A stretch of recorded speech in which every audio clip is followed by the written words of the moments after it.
The call came in like a giant cut across the radio. A merchant vessel under attack, engines racing, men under siege. But the Somali pirates made a fatal mistake by crossing paths with the United States Navy. It was March 18, 2006, in the wide open waters off the Somali coast. There was nothing unusual about the morning sea.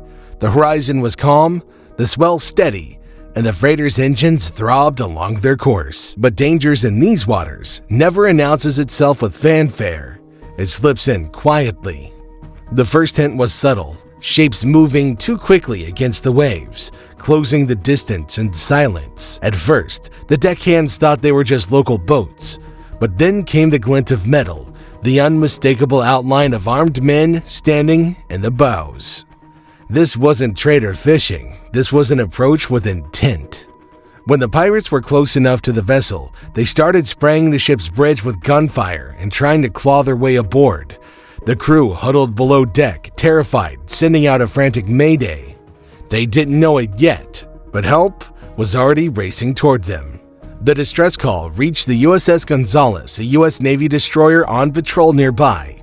At first, it sounded like just another harassment attempt, but radar screens soon lit up with multiple small contacts, 4 and then 5, moving fast, converging on the merchant vessel.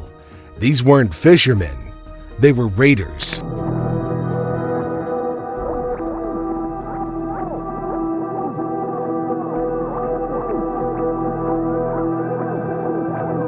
What happened next would shock even veteran sailors. The Gonzales changed course at flank speed, waves crashing over her bow, sailors scrambled to stations, machine guns were mounted, the order went out across the ship, man weapons, hostile small craft inbound. This was no drill. On the horizon, the silhouettes of skiffs came into view.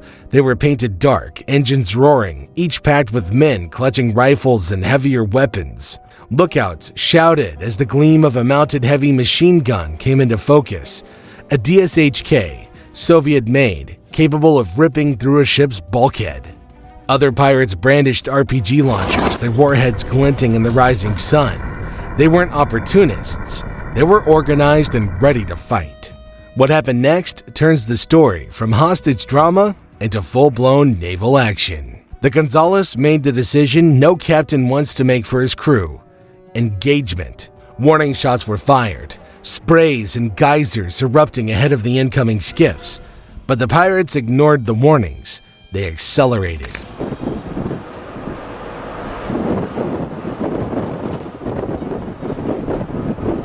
Then the destroyer stepped up the response. Her 25mm guns and 50 cal mounted machine guns opened up with controlled, aimed bursts.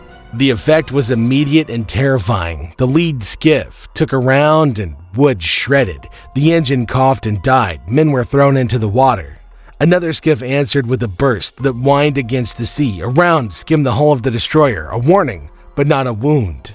And here's where it gets intense. The Navy had to choose lethal force, and they chose accuracy over spectacle.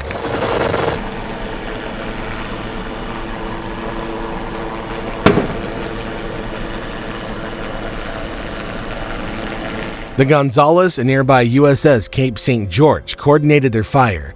Chain guns, 50 cals, pre-planned arcs to avoid friendly fire or risk to the merchant ship. The Dow, the pirate mothership, maneuvered to shield the skiffs, acting as both mother and shield. That's when the real danger appeared.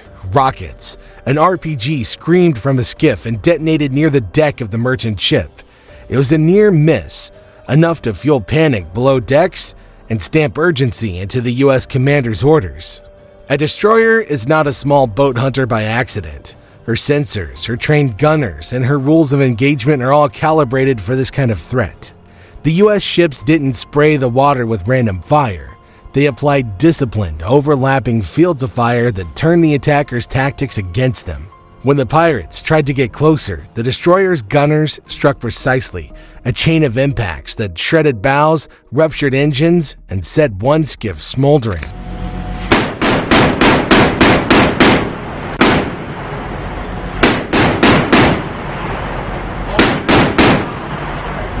You wouldn't believe what happened next when the pirates' mothership, the Dow, tried to fight through. She engaged, not merely as a passive carrier, but as an active combatant. Its crew fired small arms and tried to shield the skiffs. The U.S. ships had to neutralize that risk. Coordinated fire pummeled the Dow's deck and rigging. Splinters flew, masts fell. The Dow was badly damaged. The small skiffs were left exposed, disabled, or sinking. From the merchant vessel's citadel, sailors listened to the rhythmic thump of naval guns and the shouted commands that crackled over secure lines.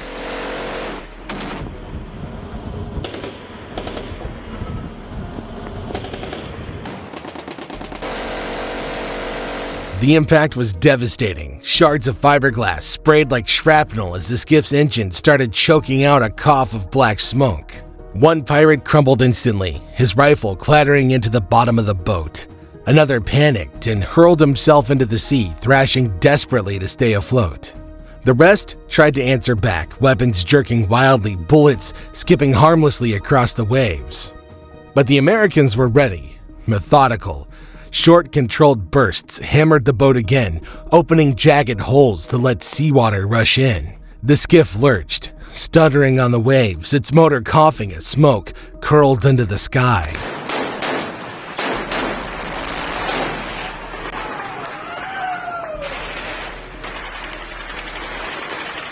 When it finally became safe to emerge, crew members walked out onto open decks to see the aftermath. Smoking fragments of wooden skiffs, men hauled from the water, and U.S. sailors standing watch with rifles and zip ties.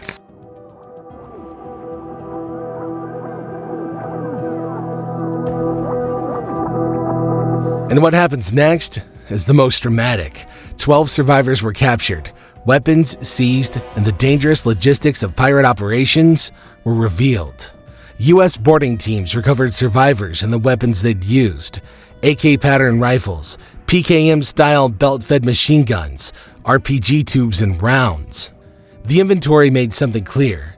These weren't fly-by-night opportunists. They were armed, organized, and using a mothership to extend their reach far offshore.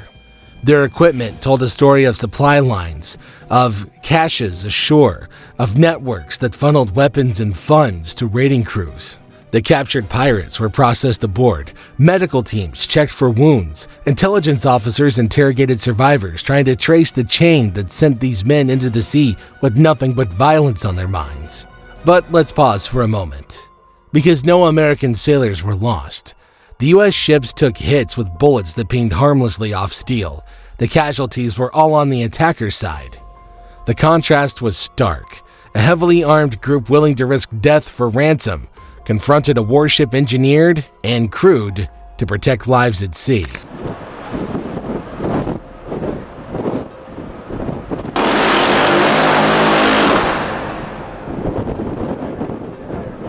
This was more than just another naval skirmish. It was a warning carved into the waves. For years, pirates across the Horn of Africa had gambled on luck, on speed, on the idea that merchant crews were easy prey. Sometimes they made it home with ransoms, sometimes they slipped away into the night. But clashes like this proved something else. Against a fully armed navy, the odds are zero. But this wasn't the first lesson the U.S. Navy had delivered. From the infamous Maersk, Alabama standoff to countless quiet interceptions that never made headlines, American forces have built a record of shutting down piracy with speed and precision. Each encounter tells the same story. The moment pirates cross paths with U.S. warships, their mission is already lost. The ambush in these waters was simply another reminder. The ocean is vast, but America's reach is larger.